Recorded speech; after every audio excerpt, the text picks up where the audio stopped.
بسم اللہ الرحمن الرحیم۔ السلام علیکم۔ رات کے 11 بجے کا وقت تھا۔ میں تقریباً سونے کی تیاری کر رہا تھا کہ اچانک ہی میرا موبائل بج اٹھا۔ میں فون اٹھانا تو نہیں چاہتا تھا، لیکن جب میری نظر اسکرین پر لکھے نام پر پڑی تو میں نے بے اختیار کال اٹینڈ کر دی۔ یہ کال میری پیاری پھپھو کی تھی۔ سمینہ پھپھو بے تحاشا رو رہی تھیں۔ سارم بیٹا، خدا کے لیے ابھی اور اسی وقت ہمارے گھر آ جاؤ۔ ارے کوئی بدماش ہماری چھت پر کود گیا ہے۔ ہم تینوں کا تو مارے ڈر کے برا حال ہے۔ تمہارے ابو کو تو میں کب سے فون کر رہی ہوں، مگر وہ سو چکے ہیں۔ بیٹا اب تم ہی آ جاؤ، ہمارا اور کوئی سہارا نہیں ہے۔ پھپھو ہچکیاں لے لے کر رو رہی تھی، مگر ان کی بات مکمل ہونے سے پہلے ہی میں اپنے کمرے سے اٹھا اور بیرونی دروازے تک پہنچ چکا تھا۔ میں نے بائک سٹارٹ کی اور پھپھو کے گھر کی طرف چل پڑا۔ یہاں سے پھپھو کا گھر تقریباً 30 کلومیٹر کی دوری پر تھا۔ میرے دماغ کی نسیں پھپھو کی باتیں سن کر پھٹنے کو تھیں۔ آخر کو پھپھو کے گھر میں میری اپنی محبت بھی تو تھی۔ میں نوین سے بچپن سے محبت کرتا تھا۔ یہ تب کی بات ہے جب نوین کے والد ایک کار ایکسیڈنٹ میں چل بسے تھے۔ اس وقت ابو کے علاوہ پھپھو کے دیگر بھائیوں نے انہیں بہت اصرار کیا کہ آپ اپنے شوہر کا گھر بیچ کر ہمارے گھر شفٹ ہو جائیں، مگر پھپھو اس بات پر بالکل تیار نہیں تھیں۔ پھپھو نے نہ ہی زندگی بھر شادی کی اور نہ ہی اپنے شوہر کے گھر کو چھوڑنے پر آمادہ ہوئی تھیں۔ آج جب کہ ان کی بیٹیاں جوان ہو گئی تھیں تو اب محلے کے لوگوں کی نظر ان کی طرف اٹھنے لگی تھی، اسی لیے آج بھی کسی کم ظرف نے ان کے گھر کی چھت پر کودنے کی جرت کی تھی۔ گاہے بگاہے میں اور بابا تو ان کے گھر جاتے ہی رہتے تھے، مگر مستقل وہاں کوئی نہ رہتا تھا، جس سے لوگوں کو اچھی طرح اندازہ تھا کہ سمینہ کے گھر میں کوئی مرد نہیں ہے۔ رات کے تقریباً 11:30 بج چکے تھے۔ میں پھپھو کے گھر کے دروازے پر پہنچ چکا تھا۔ گھر پہنچ کر میں نے دروازہ زور زور سے بجانا شروع کر دیا، مگر پھپھو نے کوئی جواب نہ دیا۔ میرے اندر ایک انجانا سا خوف بیٹھنے لگا، خدا جانے اندر کیا ہو رہا ہے۔ کافی دیر دروازہ کھٹکھٹانے کے بعد بھی جب پھپھو نے جواب نہ دیا تو میں نے اپنی جیب سے فون نکالا اور نوین کو کال کی۔ نوین نے میری کال اٹینڈ کی اور پھر ہیلو کہنے کے بعد پھپھو کو فون دے دیا۔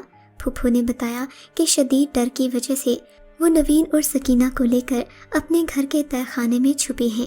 پھپھو کی اس بات سے میری آنکھوں میں آنسو آ گئے۔ ایک اکیلی عورت ہمارے معاشرے میں کس قدر تنہا ہوتی ہے اور ہمارا معاشرہ بھی کس قدر شفاف ہے۔ میں انہی سوچوں میں گم تھا کہ پھپھو نے دروازہ کھول دیا۔ ان کے چہرے پر ہوائیاں اڑی ہوئی تھیں، جبکہ سکینہ اور نوین ان کے کاندھے کے ساتھ لگ کر کھڑی تھیں۔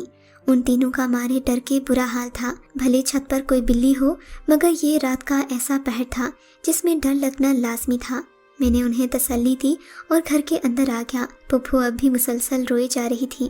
میں نے انہیں گلے سے لگا لیا۔ پھپھو فکر نہ کریں، بس آپ کے تھوڑے ہی دن ہیں، پھر تو آپ کی دونوں بیٹیاں اپنے اپنے گھروں کو چلی جائیں گی، پھر آپ کو کوئی فکر نہیں ہوگی۔ یہ کہتے ہوئے میری نظریں نوین کے چہرے پر جمی ہوئی تھیں، جہاں حیا کے کئی رنگ پھوٹ رہے تھے۔ اس کی نظریں زمین میں گھڑی ہوئی تھیں۔ مجھے یہ دیکھ کر بہت اچھا لگا کہ اس کے دل میں میرے لیے مچلتے جذبات نوین کے چہرے پر رنگوں کی صورت میں بکھرے ہوئے تھے۔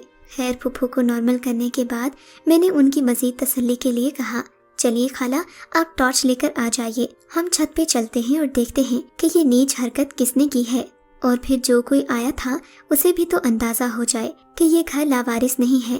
ایسے تو لوگوں کو شے مل جاتی ہے۔ میں نے صحیح بات کی تھی۔ پھپھو نے ٹارچ ڈھونڈی مگر وہ کہیں نہ ملی۔ میں نے اپنا موبائل جیب سے نکالا اور اس کی لائٹ آن کر لی۔ میں اور پھپھو چھت پر گئے، مگر حیرت انگیز طور پر چھت پر مکمل سناٹا چھایا ہوا تھا، حالانکہ تھوڑی دیر پہلے کسی کے کودنے کی آواز آئی تھی۔ پھپھو کو تو لگ رہا تھا کہ کوئی چھت کی سیڑھیوں پر چھپا بیٹھا ہے، مگر ہم نے ہر جگہ دیکھ لیا، ہمیں کہیں کسی کا کوئی سراغ نہ ملا۔ میں نے پھپھو کے چہرے کو غور سے دیکھا، اس پر کئی رنگ آ کر گزر گئے۔ ایک ماں کے جذبات کیا ہوتے ہیں میں خوب سمجھ سکتا تھا، اسی لیے میں نے جان بوجھ کر پھپھو سے ایک بات چھپائی اور انہیں واپس نیچے بھیج دیا۔ ان کے نیچے جانے کے بعد میں چھت کے اسی کونے کی طرف گیا جہاں میں نے ایک سایہ سا دیکھا تھا۔ چھت کے اس حصے میں بھی کچھ نہیں تھا سوائے ایک زنانہ جوتے کے۔ اس زنانہ جوتے پر کافی کشیدہ کاری کی گئی تھی، جبکہ اس کے چند موتی بکھرے ہوئے تھے۔ دو کی بجائے ایک جوتے کا ہونا مجھے شک میں مبتلا کر رہا تھا۔ ویسے بھی میری کافی جاسوسی فطرت تھی۔ میں نے اس جوتے کی تصویر لی اور اپنے موبائل میں محفوظ کرنے کے بعد نیچے آ گیا۔ اب گھر میں سب لوگ پرسکون ہو گئے تھے۔ میں نے پھپھو سے گھر جانے کی اجازت مانگی تو انہوں نے صاف انکار کر دیا۔ بیٹا جو ابھی آیا ہے کیا معلوم تھوڑی دیر بعد پھر آ جائے، تم آج رات یہیں رک جاؤ، بلکہ رکو میں تمہارا بستر لگا دیتی ہوں۔ دل ہی دل میں بھی خوش ہو گیا کہ چلو نوین سے 2-4 باتیں کرنے کا موقع مل جائے گا۔ پھپھو نے مجھے بستر لگا دیا۔ میری نگاہیں نوین کے تعاقب میں تھیں۔ پھپھو نے نوین اور سکینہ کو کمرے کے اندر جانے کا حکم دیا اور خود کمرے پر تالا ڈال کر میرے ساتھ ہی چارپائی بچھائی اور لیٹ گئیں۔ میرے ارمانوں پر تو پانی پھر گیا، مگر پھر بھی میں مطمئن تھا کیونکہ میں نوین سے سچی محبت کرتا تھا اور میرا ارادہ اس سے شادی کرنے کا تھا، اور شادی کو ان چونچلوں کی ضرورت نہیں پڑتی۔ اس رات نوین کے خیالوں میں کھوئے ہوئے نہ جانے مجھے کب نیند آ گئی۔ میں صبح اٹھا تو کافی دیر ہو چکی تھی۔ خالہ گھر میں موجود نہیں تھیں، شاید وہ ناشتے کے لیے انڈے اور دودھ وغیرہ لینے گئی تھیں۔ میرے لیے یہ نوین سے بات کرنے کا اچھا موقع تھا۔ میں فوراً سے اٹھا اور نوین کے کمرے میں چلا گیا۔ سکینہ ہم دونوں کی محبت سے باخبر تھی۔ اس نے فوراً ہی وہاں سے اٹھ جانا مناسب سمجھا اور ہم دونوں کو تنہا چھوڑ دیا۔ مجھے دیکھتے ہی نوین کی آنکھیں چھلک پڑیں۔ اس کا چہرہ بھجا بھجا سا تھا۔ مجھے دیکھتے ہی اس کی آنکھوں سے برسات رواں ہو گئی۔ خدا کے لیے سارم، مجھے جلد از جلد یہاں سے لے جاؤ۔ تمہاری موجودگی میں میں خود کو محفوظ تصور کرتی ہوں۔ ہمارے محلے کے حالات تو تم جانتے ہی ہو، ہمارا یہاں اکیلے رہنا اب ٹھیک نہیں ہے۔ نوین نے خالی خالی نگاہوں سے میری طرف دیکھتے ہوئے کہا، جیسے وہ میرے چہرے پر اپنی محبت کے ثبوت تلاش کر رہی ہو۔ میں نے نوین کی طرف سختی سے دیکھا اور کہا، اتنی جلدی کچھ نہیں ہو سکتا نوین، اگر تمہیں میرا انتظار کرنا قبول نہیں تو تمہیں جو اچھا لگتا ہے اسی سے شادی کر لو۔ میرا یہ کہنا تھا کہ نوین تڑپ اٹھی۔ میں اس کی بات مزید سنے بغیر ہی باہر آ گیا کیونکہ پھپھو بھی دروازے پر آ چکی تھی۔ نوین ہکا بکا کھڑی مجھے دیکھتی رہ گئی، جبکہ میرا ارادہ کچھ اور ہی تھا۔ میں نے پھپھو سے چند سرسری باتیں کی اور پھر کچھ سوچتے ہوئے اپنے گھر کی طرف چل پڑا۔ گھر جا کر میں نے امی کو ساری بات بتائی اور ابو کو بھی پھپھو کے گھر کے حالات سے آگاہ کر دیا۔ ابو بھی حالات کی نزاکت کو سمجھتے تھے۔ میں نے امی سے نوین کے رشتے کی بات کی۔ میں نوین کو سرپرائز دینا چاہتا تھا، اسی لیے میں نے اس سے سخت لہجے میں بات کی تھی۔ امی کو بھی نوین کو بہو بنانے میں کوئی خاطر خواہ اعتراض نہیں تھا، اور پھر میری محبت کے بارے میں وہ جانتی تھیں۔ انہوں نے رشتے کے لیے حامی بھر دی۔ ہم تو پھپھو سے واقف تھے، لہٰذا کوئی اور بات کرنے کے بجائے سیدھا مٹھائی کے ٹوکرے لے کر ان کے گھر پہنچے۔ ہمیں پتہ تھا پھپھو کبھی ہمیں انکار نہیں کریں گی۔ انہوں نے بھی حسب توقع ہمارا پرتپاک استقبال کیا، خوب خاطر تواضع کی اور کل کی بات کے لیے میرا شکریہ ادا کیا۔ امی اور ابو حالات سے واقف تھے۔ پھپھو کے چہرے پر بھی پریشانی تھی۔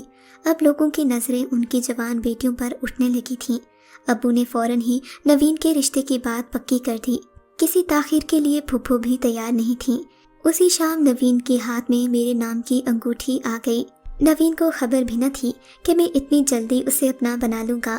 اس کے چہرے پر خوشی اور مسرت کے رنگ تھے۔ میں نے اس کی خوشی دیکھی تو مطمئن ہو گیا، مگر میں کیا جانتا تھا کہ یہ سب عارضی ہے۔ میرے نکاح کا وقت 1 ہفتے کے بعد مقرر ہوا تھا، کیونکہ پھپھو کا یہی اصرار تھا۔ جلد از جلد پھپھو اپنی بیٹی کے فرض سے سبکدوش ہونا چاہتی تھی۔ بالآخر ٹھیک 1 ہفتے بعد نکاح کا دن آن پہنچا۔ کہتے ہیں کہ انسان کی بربادی لمحوں میں آ جاتی ہے۔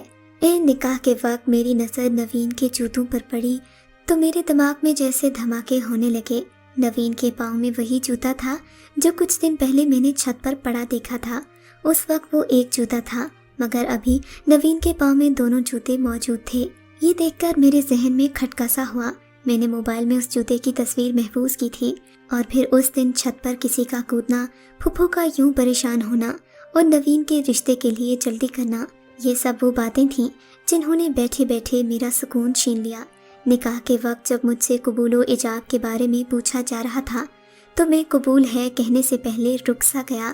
میرے ذہن میں پے در پے واقعات چلنے لگے۔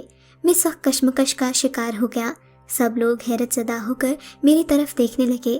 امی کے چہرے پر پریشانی تھی، جبکہ نوین کی حالت ایسی تھی کہ کاٹو تو بدن میں لہو نہیں۔ خدا جانے کیا چیز تھی جو مجھے قبول ہے کہنے سے منع کر رہی تھی۔ 15 سالہ محبت ایک چھوٹی سی غلط فہمی کی نظر ہو گئی تھی۔ پھر مجھے اپنی بوڑھی اور بیوہ پھپھو کا خیال آ گیا۔ میں نے نہ چاہتے ہوئے بھی ہاں کر دی۔ نکاح پڑھوانے والے مولوی صاحب نے مجھے یوں دیکھا جیسے میں نے کوئی گناہ کبیرہ کر دیا ہو۔ ان کے چہرے پر عجیب سا جلال تھا،